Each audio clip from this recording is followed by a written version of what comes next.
Prone Y lift-offs. So when performing this exercise, there are 3 things to keep in mind. 1, we want to make sure that our arms are as straight as an arrow at all times. Some things we can do to help with this is going a little bit wider with our Y shape, as opposed to being in a narrow setup here. If we go out wider, it makes it easier. Narrow, harder, wider, easier. Some other things to keep in mind as well are 2, that people will often compensate by extending through their lower back really aggressively.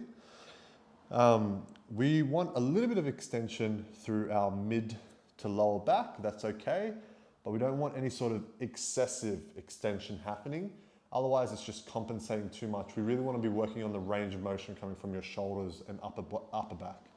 And lastly, and the most common mistake I see, is people really shrugging their shoulders when they perform this movement.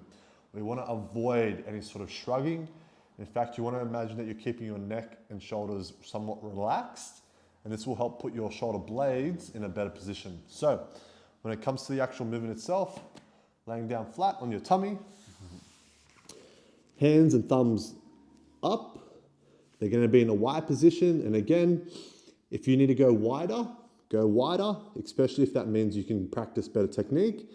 And then tuck your chin, and all you're going to do is lift your arms up. 1, 2, 3. Now, if I want to add some weight to the movement, here I'm using 2 1.25 kilo plates. You really don't need much weight for this exercise, as it's pretty challenging on its own. Same thing.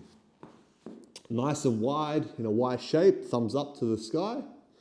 Tucking my chin, relaxing my neck, lifting up. 1, 2, one more, 3. Now, if you perform this exercise correctly, you should feel it predominantly through your mid to upper back, right in between your shoulder blades, basically, is the key muscle we're focusing on.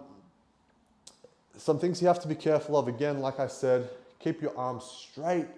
Don't let them bend. As soon as they're bending, they're essentially compensating. So you really got to fight that urge to bend your elbow.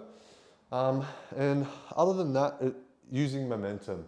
Some people will sort of lift aggressively. You want to come up slow, controlled, hold it for a split second, and then back down again. Other than that, it's pretty straightforward. Like I've said, if it's too hard, go wider, and you don't need to add weight straight away, but if it feels doable, then add a little bit of weight.